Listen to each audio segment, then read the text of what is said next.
Entonces, como ya conocemos la lectura 80.0, le sumamos 0.2, ¿sí? Y el valor de H1, que es 40,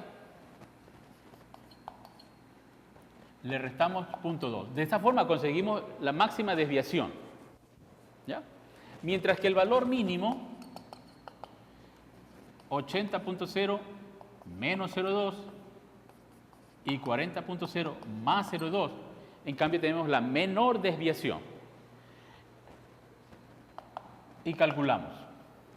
Bien, entonces para calcular el valor máximo de esta razón, consideramos las desviaciones máximas agregándole 0.2 y restándole 0.2 en el denominador, y eso nos da 2.015075 y más decimales. ¿Cuántas cifras significativas debe tener nuestra respuesta de A? Como ya se dijo antes en principio de la medición indirecta, si yo tenía medición indirecta tres cifras, la respuesta debe tener 3 cifras. Entonces yo tengo que mantener eso, criterio, 3 cifras. Entonces debería entonces redondear hasta las décimas. Y si el dígito a eliminar es 5, existe una regla que establece que si a la derecha del dígito 5 hay dígitos diferentes de 0, entonces no importa si este es par o impar, simplemente el número que le precede aumenta en 1. O sea que en el redondeo el criterio sería aumentar en 1, que sería 2.02. Igual cosa, para calcular a mínimo nos sale la razón 1985074. Tenemos que redondear hasta las centésimas. El dígito a eliminar es 5, como a la derecha también hay dígitos distintos de 0, aumentamos el 8 en 9. Entonces la respuesta quedaría 1.99.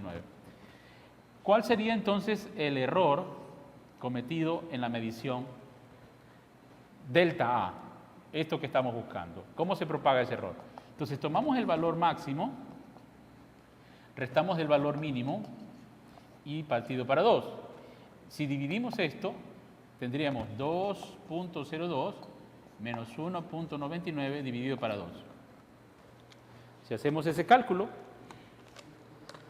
nos da esto 0.03 dividido para 2, nos queda 0.015. Entonces el error de A, 0.015. Ese es el resultado que nos da. Por lo tanto, si ustedes tienen aquí 0.015, fíjense acá en la medición 2.00, la cifra dudosa, ¿qué posición ocupa? La posición de las centésimas. Entonces, la cifra significativa que corresponde al error tiene que incidir en la posición de la cifra dudosa. No puede tener ni más ni menos decimales que la posición que ocupa esa cifra dudosa. Entonces, fíjese, si usted escribe aquí, vamos a poner acá el valor que sea, A igual a 2.00 más menos 0.015, me está sobrando un decimal. Entonces eso sería una expresión incorrecta. Entonces yo tendría que a esta expresión del error redondear. Entonces, como tengo 0,015 y a la derecha no tengo dígitos, aquí la regla es diferente para el redondeo. Si esta cifra fuese par, simplemente queda inalterada y se la mantiene. Si es impar, debe aumentársela en 1. Entonces la respuesta correcta sería el error 0.02, y de esa forma entonces queda expresada la lectura de esta razón que yo llamaba razón de alturas 2.00 y el correspondiente error, aplicando este criterio de diferencias finitas para propagar error. ¿De acuerdo? Bueno, continuemos. Hay una segunda forma para poder expresar esta medida de la razón con su correspondiente error, ¿sí? Por supuesto, A resulta de una medición, de una relación de las mediciones directas H2 y H1, las alturas, y así obtenía esta medición indirecta. Este método consiste en poder establecer en cuánto varía esta medida de A, tomando en cuenta la variación de esta función en términos de las mediciones que se hagan, por ejemplo H1. yo tendría que tomar la derivada parcial de la función a con respecto a h1, expresar en valor absoluto y multiplicar por el error que se comete en la medición de h1. Luego propagar la derivada parcial de la función a con respecto a la segunda medición, que fue h2, por el error correspondiente en la medición h2. Por ejemplo, si yo voy a derivar con respecto a h1, el valor de a puede escribirse como h2 por h1 a la menos 1. Entonces, si ustedes encuentran la derivada parcial de a con respecto a h1, consideran entonces de las dos variables como constante h2 y derivan solo con respecto a h1. Y eso sería entonces menos h2 por h1 a la menos 2. Eso entonces ya me indica que yo puedo obtener la derivada de a con respecto a h1 como el valor negativo de h2 sobre h1 al cuadrado. Y el valor absoluto lo que me garantiza es que este signo negativo se hace positivo para poder entonces establecer un criterio pesimista. Entonces yo tendría la máxima desviación, el máximo error por delta h1. Me falta entonces ahora encontrar la expresión de la derivada parcial de a con respecto a h2. Entonces, con respecto a h2, ahora h1 se considera como constante. Entonces, yo tendría la derivada con respecto a h2, 1. Entonces, me quedaría 1 sobre h1. Listo, entonces ahí yo tengo 1 sobre h1 por el error h2. De esta manera, entonces yo tendría que reemplazar los datos y calcular el error. Por ejemplo, la lectura de h2. ¿Cuánto fue h2? 80. Entonces yo escribo aquí 80.00, dividido para h1, y h1 fue 40.0 elevado al cuadrado por delta h1. Y el error que se cometía en h1 era de 0,2 y en h2 también de 0,2. Entonces escribo punto 2 más 1 sobre h1. h1 fue 40 y el error en h2 fue de punto 2. Ok, entonces haciendo las mediciones, en los cálculos, este error de la medición, veamos cuánto sale. Este resultado está saliendo 0.015. ¿Ya? 0.015, verificando. Ok, entonces se dan cuenta que este fue el mismo error que obtuvimos por el método anterior, 0.015, en donde tendríamos que redondear hasta cuánto. Hasta 0.02. ¿Por qué? Porque la medición indirecta fue 2.00.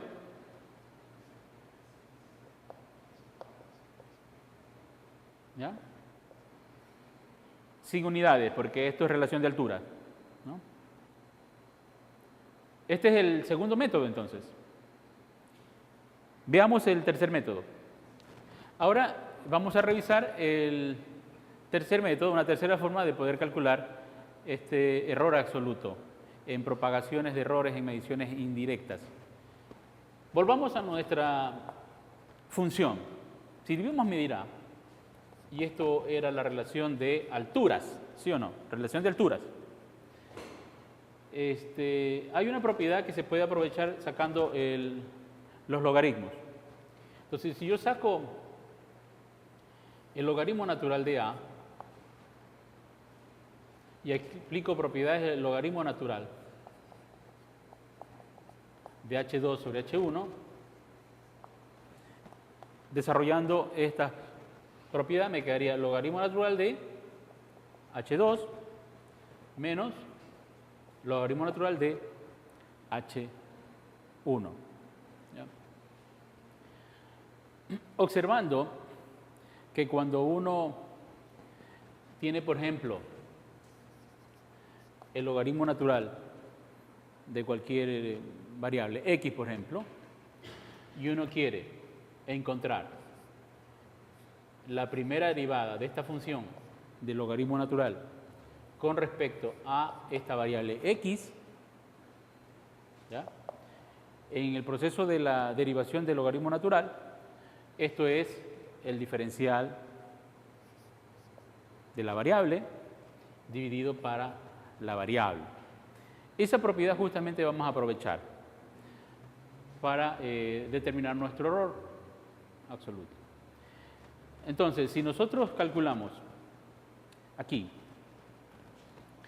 a toda la expresión que está aquí, le encontramos el diferencial de el logaritmo natural con respecto a A, y en el lado derecho entonces correspondería a tomar el diferencial de el valor absoluto del logaritmo natural de h2 para evitar los valores negativos derivado con respecto a h2 más la derivada del valor absoluto de la siguiente función, que es el logaritmo natural de h1 con respecto a h1, tendría, de acuerdo a la definición dada aquí, que esto sería el cambio de A.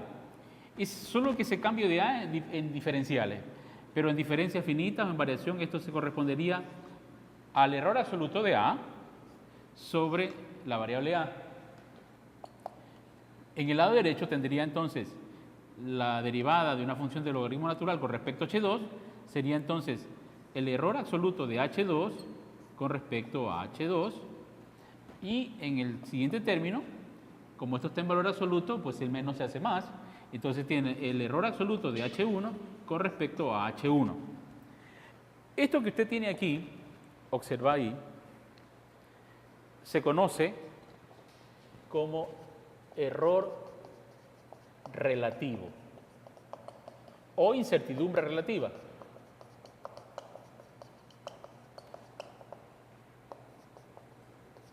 Que es una nueva forma de medir el error o la incertidumbre.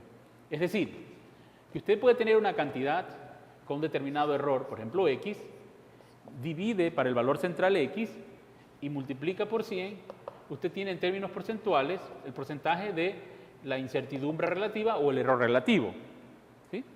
Entonces, lo que usted acaba de divisar acá es que el error relativo cometido en la medida de A es simplemente la suma de los errores relativos cometidos al medir H1 y H2. ¿Ya? Es decir, que si usted tiene, fíjese acá en las medidas,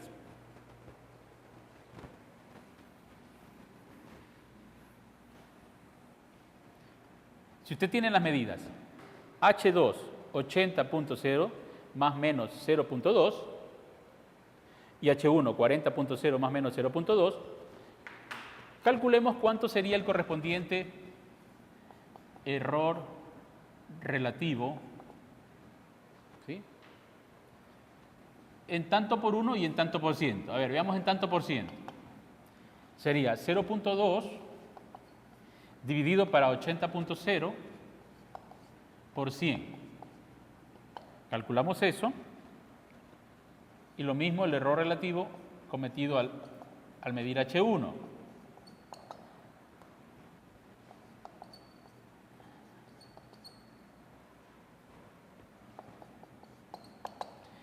De acuerdo a los valores, ¿cuál tendría mayor error relativo? La medida de H1, ¿verdad? Calculemos.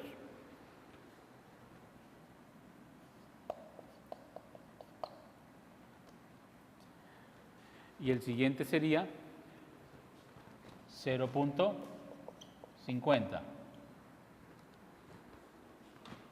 Ya. Es decir, que en tanto por ciento es 0.25% y 0.50%. En tanto por 1, ¿cuánto sería? Si expresamos esta cantidad en tanto por 1. Esto dividido para 100.